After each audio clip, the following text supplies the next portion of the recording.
오늘 그 윤석열이 군 사령관들 재판에 나갔는데 그 여인영 등을 비롯한 계엄 사령관들 재판이었는데 여기서 무슨 말을 했냐면은 내가 내란 우두머리로 기소가 된 사람이지 내가 내란 우두머리냐면서 국방부 검찰당과 한판 신경전을 벌였다는 소식이 전해졌는데 평론가님 어떻게 들으셨습니까? 아니 이제 무죄 추정의 원칙을 얘기하려고 한 건지 잘 모르겠어요. 그러니까 워낙 이제 항상 술을 안 드셔도 술에 취했는데 취권을 하시는 분이니까. 근데 이제 본인에 대해서 조금 더 뭐 예의를 갖춰줘라, 존중해줘라 뭐 이런 거 같은데 그가 한 짓을 보면은 진짜 그런 얘기가 나올까. 근데 요즘 좀 종잡을 수가 없어요, 윤석열이. 그러니까요. 갑자기 부하들에 대해서 사과를 한다든지 뭐 미안하다 그 군인들에 대해서 이런 얘기도 지금 하고 그러잖아요. 그렇다는 거 아닙니까 지금? 예. 네. 그래서 이 양반이 진짜 술을 끊으니까 제정신이 돌아왔나 잠깐 생각을 하다가도 또 헛소리 하는 거 보면은 또 이건 아닌 것 같고 잘 모르겠습니다. 아니 요즘. 정말 말씀대로 오늘 보니까 그 신문 여러 가지 과정 속에서 수많은 군인들이 징계나 인사 조치를 당하지 않았냐 이렇게 말을 하니까 미안하다 구치소에 밤늦게 들어가서 기도를 많이 했다 이런 얘기를 했다고 하거든요.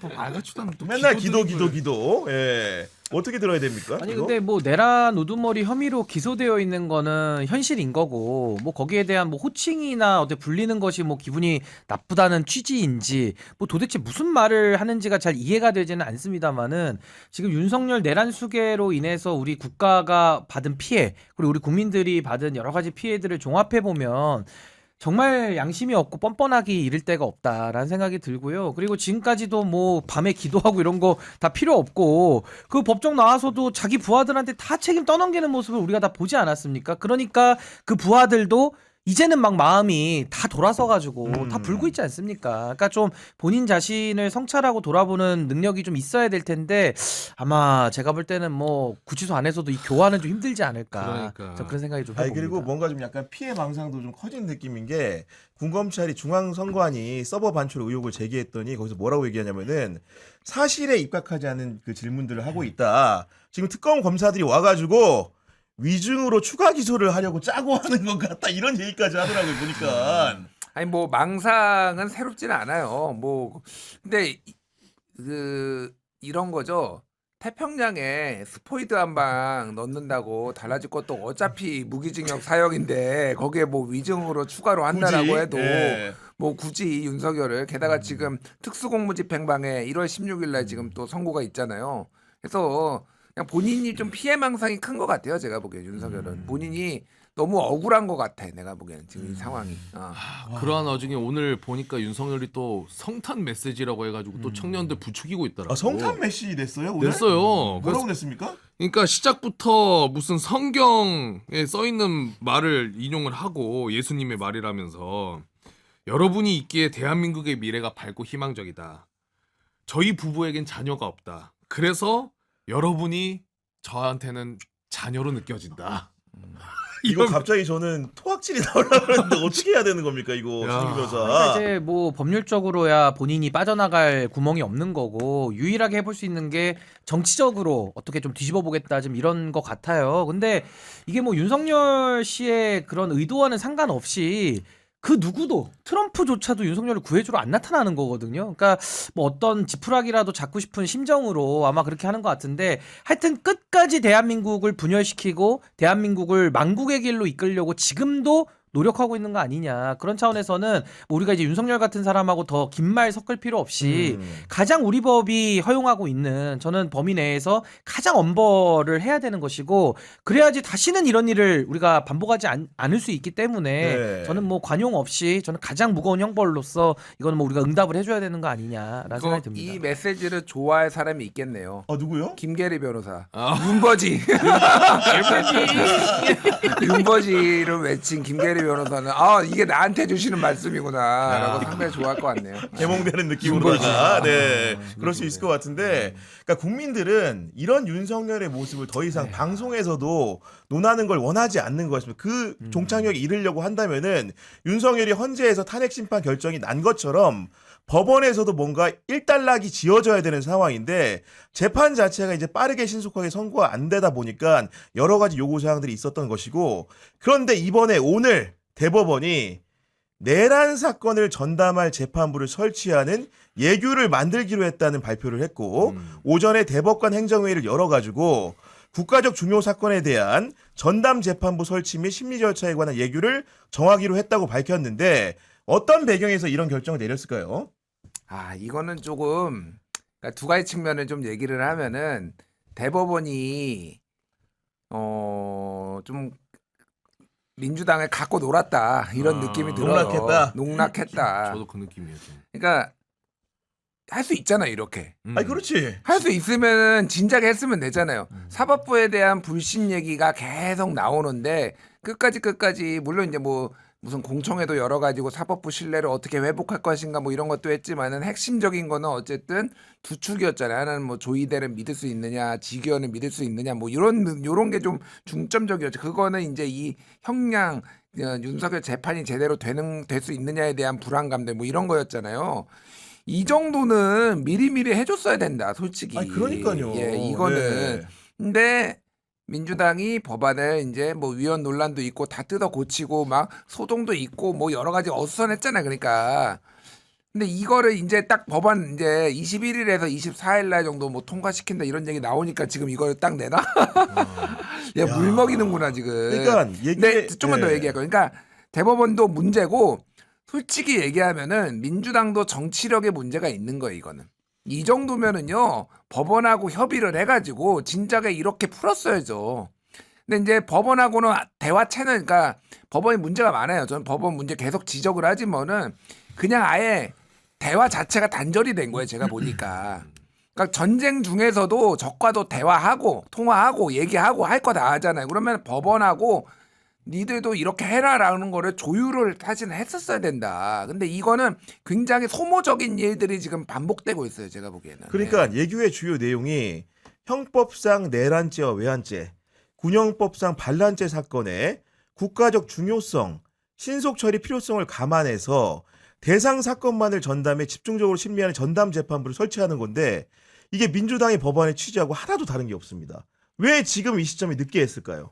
그러니까 저는 이게 법원의 그동안의 자정의 기간을 국민들이 줬던 거고 사실은 뭐 지기현 재판장이나 조희대 대법원장에 대해서는 저렇게 그냥 가만 놔둘 수는 없는 상황까지 온 건데 그동안에 그래도 사법부가 알아서 좀 해결하기를 좀 바래오면서 몇 가지 기회를 줬는데 아무것도 안 했어요. 그러다가 이제 그 내란 전담 재판부 법과 관련돼서 방망이만 두드리는 것만 이제 남은 상황이 되다 보니까 이건 약간 뭐 민주당을 농락했다기보다는 좀 국민을 좀 가지고 국민을 농락한다라는 농락한 거다. 네. 그런 생각이 들 정도로 할 수 있는데 안 하다가 이게 등 떠밀려서 하는 부분을 좀 지적을 해야 되는 그러니까요. 것이고 네.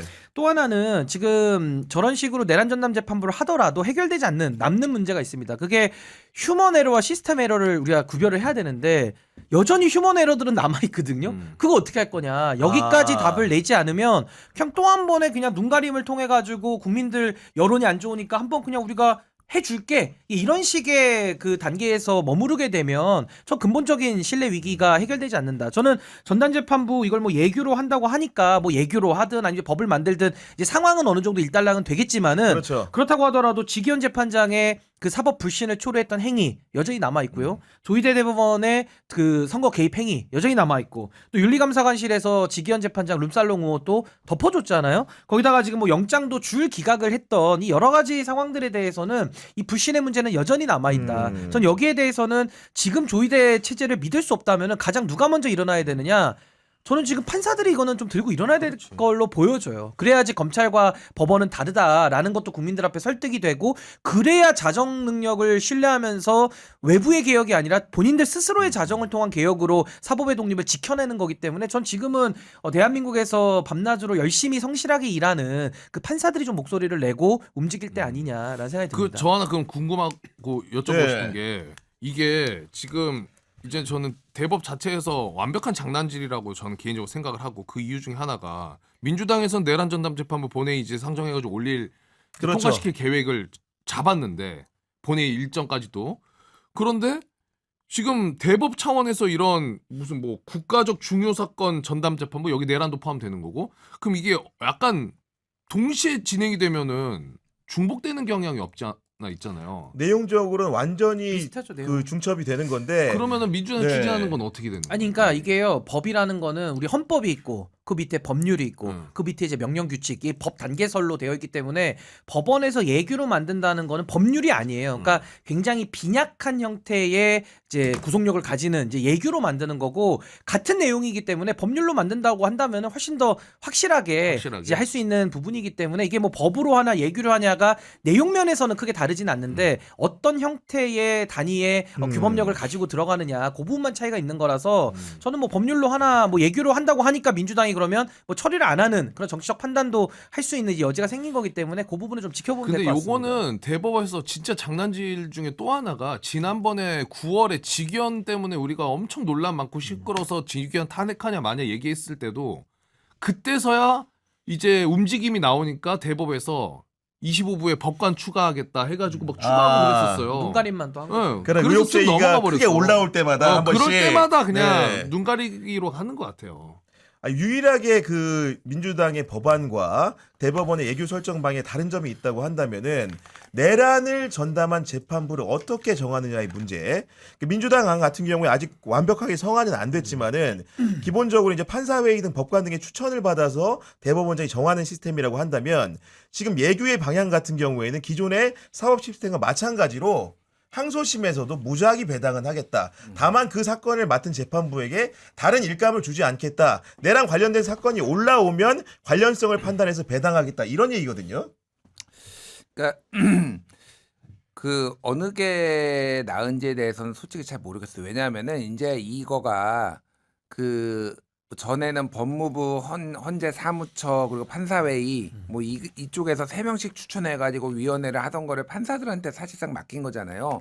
그럼 이제 조희대 대법원장이 일방적으로 정하지는 않지만은 사실상 진짜로 이게 어디까지 지켜지는지 모르겠지만은 그냥 무작위로 배당을 한다라고 하면은 제가 보기엔 결론적으로는 그렇게 크게 달라질 것 같진 않아요. 이 결론적으로는. 판사가 네. 배당이 되는 방식이. 근데 조희대를 못 믿겠다라고 하면은 그 법을 따라가는 게 맞고 다만 지금 논쟁이 되는 것 중에 하나는 위헌성을 완전히 없앤 것이 맞느냐라고 문제 제기를 하는 법조인들이 있거든요, 실제. 그게 이제 무작위 배당에 관련된 거예요. 그러니까 뭐가 맞아요. 됐든 네. 무작위 배당이 돼야 되는 게 위헌과 법을 어기는 게 아니지 어떤 식으로든 인위적으로 구성을 하는 거면은 이거는 위헌 소지가 있다라는 거고 민주당이 어쨌든 그 법을 통과시키면은 헌재로 가는 거는 100%다. 그냥 보시면 돼. 왜냐하면은 윤석열 입장에서는 일단은 위헌법률 심판을 신청을 하면은 이건 손해 보는 게 없어요. 믿져야 본전인 거죠. 그러니까 만약에 그게 기각이 되더라도